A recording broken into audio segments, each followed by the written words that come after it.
Hello सबैजनालाई नमस्ते। फेरि पनि म आज चाहिँ माइत आएर माइती गाउँको जङ्गलमा पहिल्यैदेखि सानैदेखि जङ्गल आएको जङ्गलमा फेरि पनि आएको छु गिटा खन्नको लागि।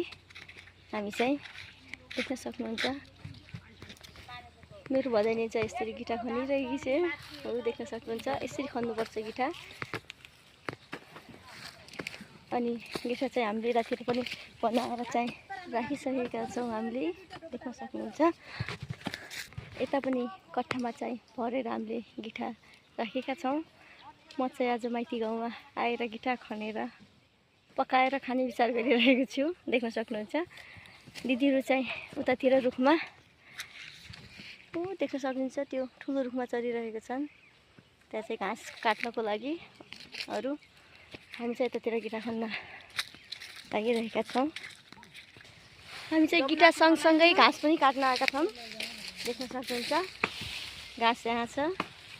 घाम परेको घाँस काट्ने मान्छे चाहिँ रुखमा झर्दै माथि, दिदी देउतातिर झ्याङ्टा काट्दै, उता दिदी चाहिँ फेरि घाँस सिमल्दै हुनुहुन्छ। हामी चाहिँ गिटा सँगसँगै घाँस पनि काटेर लग्ने तयारी गरिरहेका छौँ।